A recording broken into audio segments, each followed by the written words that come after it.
Hi, this is Alan Gassman. It is June 27, 2019, 12:30 p.m., and I am really pleased to be here with my friend and colleague, Larry Heinkel, who is nothing short of an amazing lawyer in his area of specialty, which he's going to talk to you about today.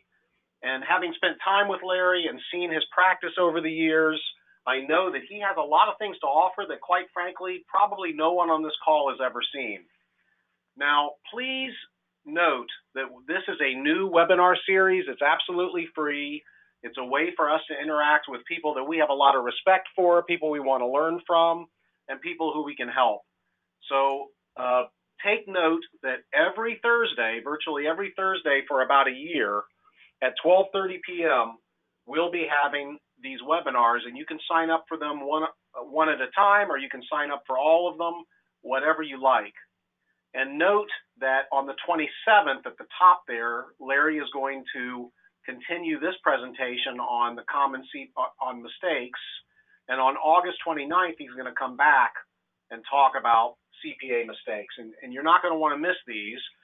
Now, if you do miss a webinar, you can just send us an email and we will send you the video or the link on YouTube. We welcome any questions, comments, or suggestions you have on this series. And Larry, I'm going to turn it over to you. But first, I want you to tell us about your history in the tax practice and what's unique about your practice and what really drives you with passion and a high degree of professional satisfaction, because I think that's an important part of what this presentation is about. Sure. Thank you, Alan.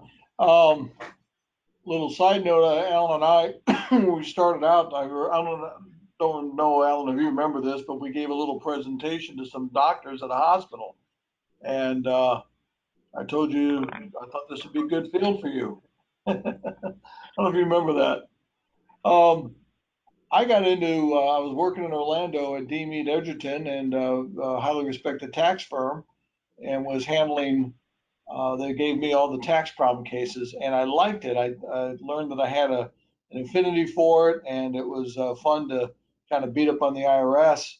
So years ago, I was at the estate planning conference heckling in Miami and looking around at all the competition and how difficult it is. I said, you know, I'm smart enough for this, but I think I'm just going to do tax problems. This is before the internet, before it was an industry, and I never looked back. And I got this license tag that you see there, Beat IRS. I've had that for probably 30 years now. And drive down the road, people honk and give thumbs up. And I really enjoy this because it's like a chess game. And if you know the rules, or like a game of golf, you know, if you know the rules, what you can do, what you can't do better than the other side, you know, sometimes you can win for your clients based on some of the procedural rules that we're going to discuss here.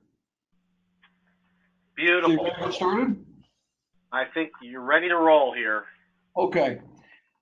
I'm going to first talk about what is a typical kind of client that we get. We get a lot of people that haven't filed in 5, 10, 15 years or ever, believe it or not. And in order to be this kind of person, you need to be a 1099 or self-employed, because if you're a regular employee, W-2, and you have taxes taken out of your check, it's kind of hard to have a tax problem. So we get a lot of small business owners, real estate agents, car salesmen, anybody who's paid by 1099, or small business owners. And so there's sort of a 3-stage process to totally resolving their problems. The first is we got to get all the back returns prepared. The second is we have to stop the bleeding. And then the third is how do we resolve that back tax problem? So this one here, number 10, is how do we stop the bleeding? So the people that haven't filed returns, the problem isn't so much they haven't filed, it's that they're going to owe money once they do. And so what we've got to do is stop the bleeding by saying, okay, you've got to, well, sometimes they've gone and gotten a W-2 job and they've taken care of it, but if they're still going to be a business owner or a real estate agent, they've got to start making estimated payments. And that's what everybody understands as quarterlies. We don't recommend quarterly payments because people forget. There's almost, other than HOA due, there's probably nothing in your life that you pay quarterly, so you forget. You also have to save up money every month in order to make that quarterly. And my clients, they're not used to that. They need more discipline. So what we do, the first thing we get them to do is start making monthly estimated tax payments. We've got a canned email that tells them where to mail it and all that kind of stuff. But basically what we're looking at is the first of each month, like next week is the 1st of July, we would tell them to go look at June and figure out what their profit is for the month, and then send in 25%. You may know when your accountant prepares your tax return, there's usually a cover sheet that tells you how much to pay in estimated tax payments the next year. That has nothing to do with how much you're going to owe the next year. It's the amount you need to pay to avoid a penalty. That's not what I'm talking about here. I'm talking about every month sending in, like overhead, 25% of your net income, so that at the end of the year you'll have paid in 25%. And then realtors, they always think they're special, and they say, well, you don't understand. My income goes up and down. I said, well, that's why I'm not telling you to send in a certain amount. I'm telling you to send in a certain percentage. So if one month you had no income, you don't send in anything. So the amount you send in may go up and down as your profit goes up and down. This is one of the most important things, as simple as this is, one of the most important things people with tax problems can do to avoid them in the future. Alan, I think we can take questions. Somebody's asked, will the slides be available? I can make them available, yes. Alan or Matthew? Yeah, we will forward the slides, absolutely. Okay. Yeah, and by the way, if you have questions that you want to ask me later, my email is larry@taxproblemsolver.com. All right, what's the next one? All right, number 9. Okay. What is the ASED? This comes up in audits. The ASED is the audit statute expiration date. Again, my purpose for this kind of talk is not to make everybody a tax expert, but at a minimum to have what I call cocktail knowledge. So if you're sitting around having a cocktail with somebody and something comes up, you might know enough to have that kind of conversation. So one of the questions is, how long does the IRS have to audit you? It's 3 years, and it's measured from when you file the return or when it was due. So, if you file it March 15, it's due of April 15. April 15 starts the 3-year clock. If you've got a client that gets audited, the audit is typically 3 years. And so because each of them has separate due dates, unless they file them all the same date, there's going to be 3 separate statute expiration dates. And the IRS doesn't like that. They would prefer to have one date they need to worry about. So they will frequently ask that you sign a form to extend the statutes on the older ones so that they all align the same date. So when do you do that? That's a big question. I don't mind extending for a reasonable period of time. If I had a case right now, I would be willing to extend it to July 1 of 2020, maybe even the end of next year, but not longer.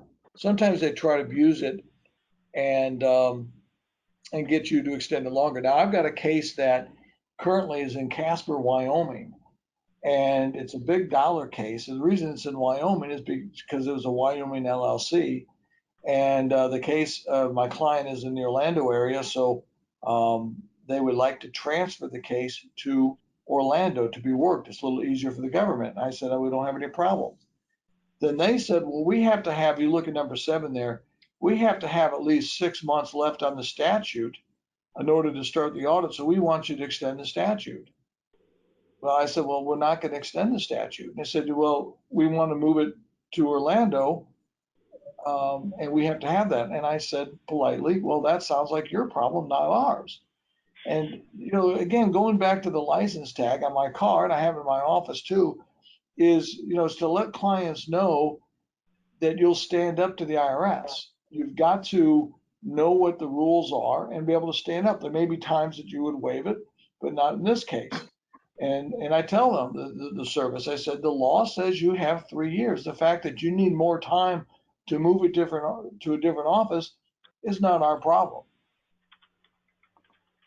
Somebody asked a question here back in the estimated tax issue, why 25%?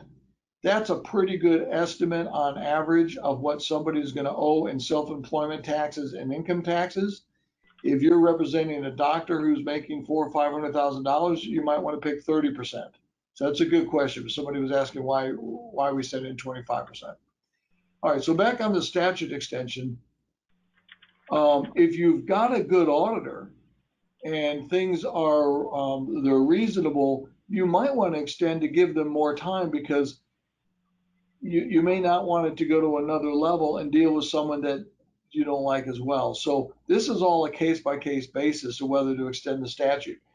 I'm just saying you would not automatically, without thinking, extend it. If you do, there's a form 872, and that extends it to a fixed date. You can also extend it for a particular issue. So sometimes the audit may be covering a particular issue. Well, if we're going to extend it, why? Let's say it's a hobby loss rule. Let's waive the statute for that issue only, but that way the rest of it all drops away and they can't look at it. You can also do an open-ended statute, which is an 872A, which I don't really recommend. That's open-ended. If you do that, you have to terminate it with an 872T. So any questions about that before I move on? Okay. This ties into number 9 that we just discussed. People will often think, well, if I don't extend it, then the statute of limitations is going to be blown because they've only got 3 years to audit. So they think that that's what's going to happen. All they really need to do within that 3 years is issue a 90-day notice. That's all they have to do. What is that? That is a legal document. It's called a notice. It's got several names. A notice of deficiency, or a statutory notice, or a stat notice, or 90-day notice. What it says is, here's what we believe you owe. If you agree, sign below. If you don't agree, you have 90 days to file a petition in the United States Tax Court. Now, go down to number 6 there, on the top right corner of the stat notice, there's always a phone number and a name. It says, if you have any questions, call this number. Don't even bother. I don't know if they even answer the phones. They won't return a call. I've seen a lot of accountants miss this 90-day deadline because they were waiting on a call back with that number. There are no excuses. This is one of the few areas that I feel like I could commit a malpractice in, is by missing this deadline. You have to, all lawyers, you can apply to the tax court to be licensed. Gosh, I did it like 35 years ago. I don't even remember if there's a fee or whatever. Non-lawyers, this is unusual, non-lawyers can also be licensed. They have to pass a very tough test about the rules of evidence and things like that, but you can have a non-lawyer licensed to practice for the U.S. tax court. If you get this 90-day letter, it must be filed. That means received by the tax court by the 90th day. But there's a thing called the timely mailed is timely filed, or they also call it the mailbox rule. Some of you may not be tax people, but you may notice that you file your tax return on April 15. You might wonder, gee, why is it not late? Well, as long as you file it on time, it's considered, as long as you mail it on time, it's considered filed on time. So if you're going to do this, you take it to the post office, certified mail, return receipt requested, and you get a little white receipt, and you make sure that's legible so you can show the date. Because If they receive it after 90 days, the government attorney is going to routinely say, well, gee, you sent this too late, and then you're going to have your proof that it went in the mail on time. Okay? The tax court is what is known as the prepayment forum. It is where you can get judicial review without paying the tax first. If you miss this deadline, or you choose not to, you could choose not to go there, the tax will become assessed. It will become a legal liability.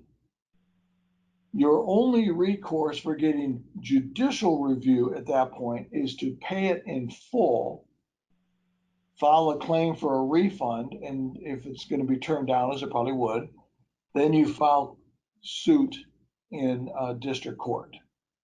And those of you in the audience that might be litigators, you know how that's a very expensive proposition and time consuming.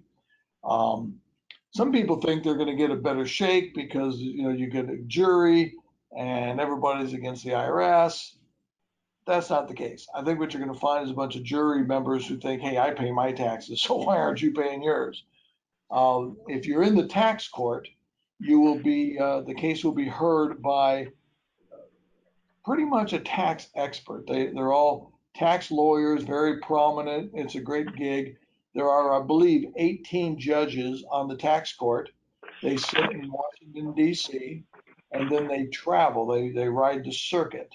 And they will go to various cities around the country for a week or two, sometimes just for a couple of days in a small area to hear cases. So if you filed a case now in June of 19, it may not get set for trial until March. If you're in Florida, you can pretty much rest assured that the judges will come to Jacksonville, Tampa, Fort Lauderdale, Miami in the winter. I know that's a shock. They're coming from Washington, D.C. They tend not to come down here in the summer. They come down there in the winter. Certain judges they fly out to Hawaii. I think it's all based on seniority. But you will, especially when you have a case that's pretty technical, you might really like having the case in front of the tax court because you're going to have a technical, both a technical judge and an adversary. The tax lawyers are, for the IRS are pretty good. Let's see if there's anything else here. During this whole process of the audit and appeal and everything, the interest and any penalties continue to accrue. So you do have the option of paying a lot of it up front. You would never pay it in full because then there's no longer a deficiency and the tax court only has jurisdiction if there's a deficiency. But if they think you're going to owe 100 grand and you paid 60 grand to stop the interest, that would be okay. Or you can post a bond to stop the interest and still have a deficiency, but it's a bond. You can do that. In the audit process, going back to slide number 9, if you reach agreement, you can sign a form, I think it's a 4549, to acknowledge that you agree, and then the case will get assessed and moved on.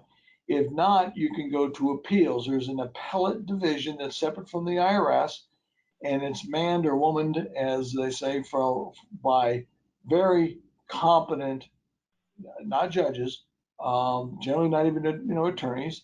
They're former IRS people that were very good and got promoted. And for the appeals people, I have one who works for me. There's a guy in my office named Joe McDermott. He was with the service for 40 years.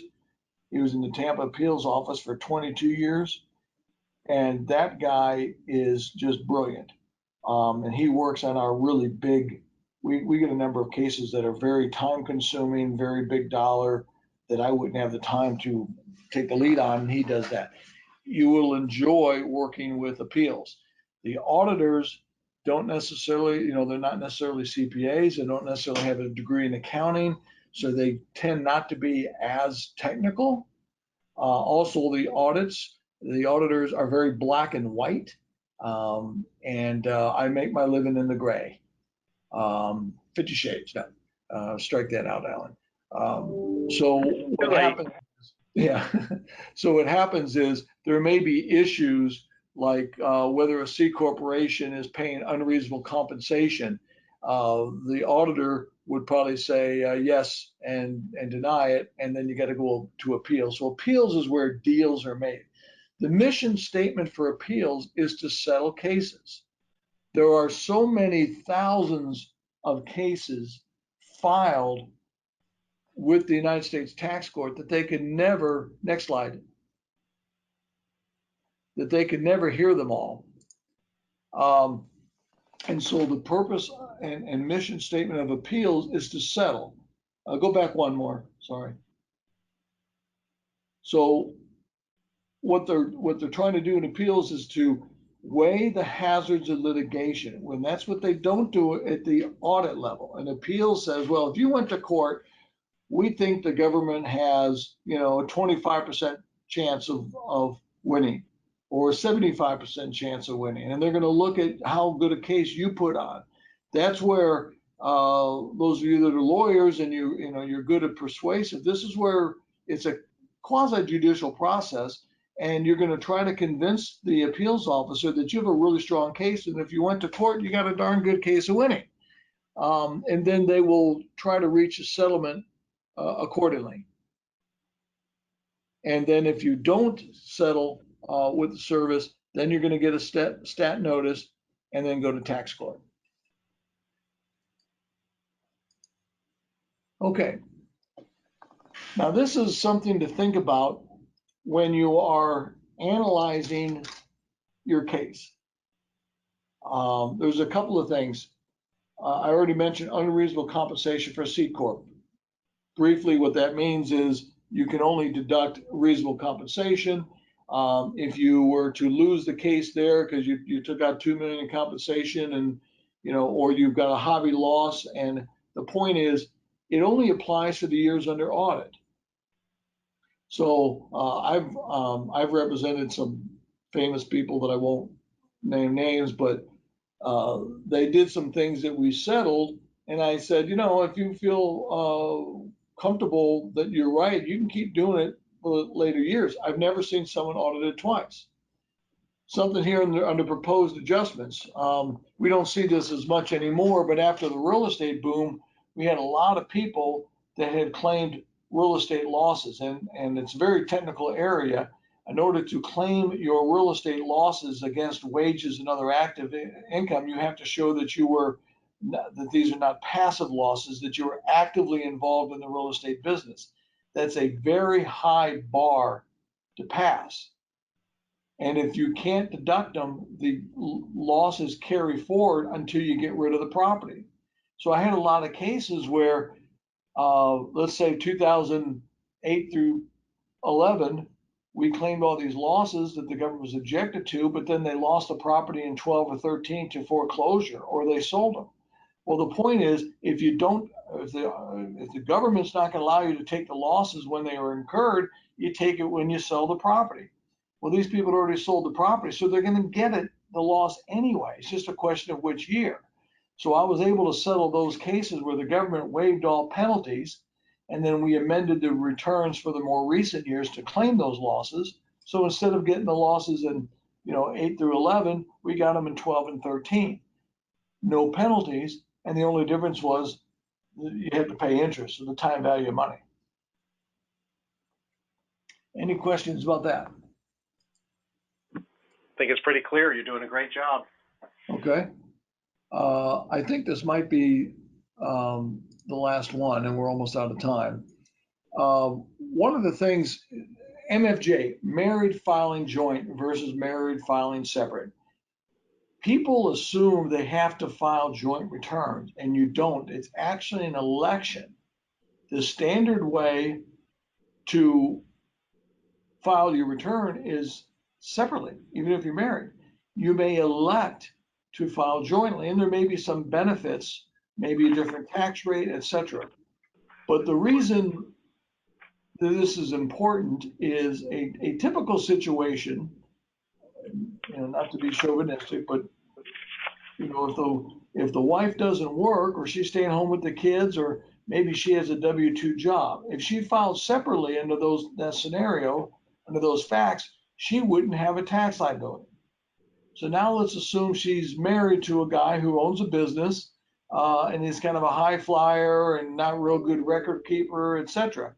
So maybe he's not paying estimated taxes and he prepares the return and there's a $100,000 liability. If she files a joint return, she is jointly and severally liable for that $100,000 tax debt. And there is a thing, look at number 7 there, called innocent spouse. It's very difficult to get. An innocent spouse is where they come in and they say, well, we're not going to hold the wife, in my example, we're not going to hold the wife, hold her liable. That even though they filed jointly, we're going to let her off. It's very difficult. It can be expensive to do and so easy to avoid by just filing separately to begin with. So when I give this talk to accountants a lot, I point out to them in my example, they probably only deal with the husband. They only talk to the husband and prepare the joint return. And then let's say they get divorced down the road when the IRS goes after the wife's going to come to them and say, wait, why did I file a joint return? And the accountant's going to typically say, well, I don't know who you are. Well, I'm your client. Because if you prepare a tax return jointly, both husband and wife are your clients.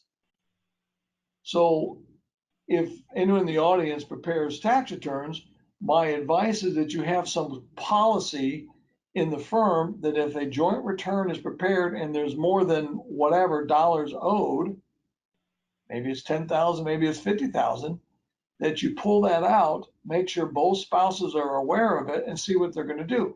If the liability is 50 grand, they may say, oh yeah, I've got the money sitting aside, no big deal. Okay, then you can put a note to the file. But if they say, I have no idea, and now we're in September of the next year and I'm way behind on this year too, then maybe it's better to file a separate return to isolate, in my example, the wife. So then the IRS can't touch her income, her inheritances, her half of the property, etc. Any questions on this? What's the most common scenario where you see the innocent spouse rule successfully used? I've got a couple right now. One, I'm waiting on final word. The husband embezzled money from work, and he's currently in federal prison for embezzlement and tax evasion. So we're trying to show she didn't have any liability for that. What's difficult, Alan, is one of the tests is, should the wife have known or had reason to know? So for example, if they're reporting a joint return of $100,000, but they're living a $600,000 lifestyle, the wife should have known something was up. You know, how are we affording this 3-week trip to Europe? How are we getting these new cars?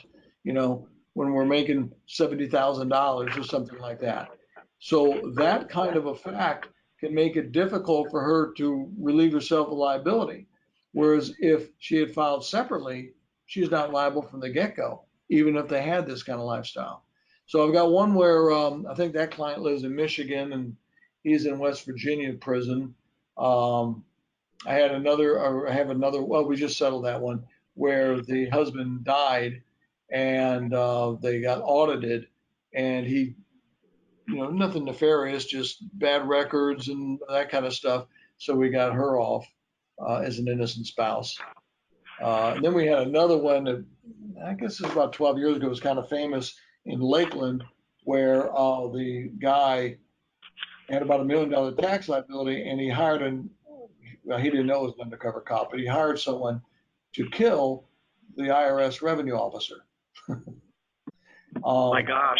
Wow. Yeah, I went to the trial one day and watched the video of it, and there was I was thinking, you know, oh, maybe it's a misunderstanding, you know. No, it was chillingly clear what he wanted to do. He ended up committing suicide in North Carolina federal prison, and so then we represented her and got her off as well.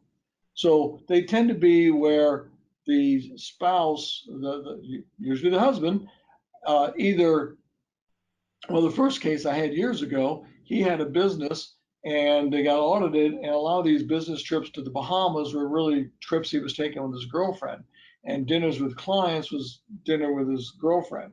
So clearly the wife didn't know anything about that. They got divorced and we got her off. So it tends to be when one of the spouse, typically the husband, is doing something bad, and we can show that the wife didn't wasn't responsible for that.